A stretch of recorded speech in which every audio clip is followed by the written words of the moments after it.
Hello, I'm Jeff Cavins, and today we're looking at the readings from the 32nd Sunday in Ordinary Time. You know, the greatest fear that most of us have is the fear of death.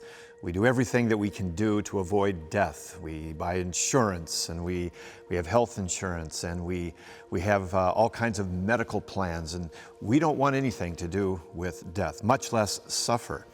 In today's readings, both in 2 Maccabees and Luke chapter 20, we see the story of 7 brothers. 7's an interesting number because it really speaks of covenant, speaks of covenant faithfulness.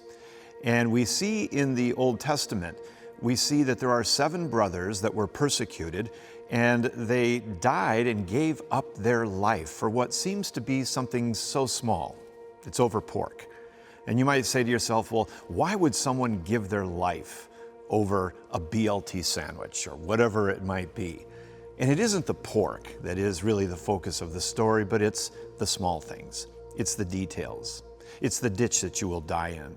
You see, for the Christian, every aspect of our life is very, very important. And we live our lives with the hope of the resurrection.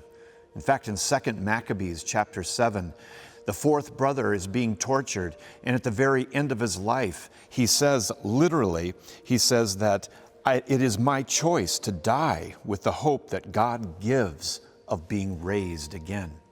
In the New Testament, we find the same situation with the Sadducees.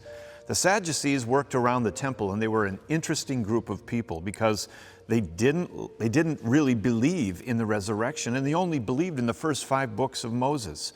Sometimes it stumps me to think about the Sadducees, fighting over the law and living their life with no hope of resurrection at all. And they try to stump Jesus with a story about 7 brothers. But Jesus confronts them, and he says that not only is he God, but he is the God of Abraham, Isaac, and Jacob, who to the Sadducees are dead, but in reality, they're not. They are alive. I want to encourage you today to live your life in light of the resurrection.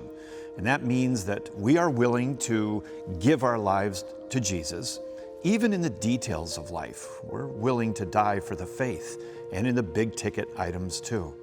If you live your life in light of the resurrection, it will change your heart, and it will give you courage to confront the vices that you are dealing with, the enemy, because you have the hope of the resurrection.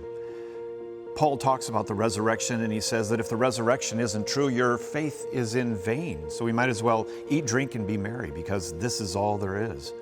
But this is not all there is. We have the hope of heaven. So whether it's a BLT or whether it's a big ticket item in your life, be faithful. Remember the number 7, covenant. Jesus has been faithful with us. He died, but he rose from the dead. And now we will rise with him.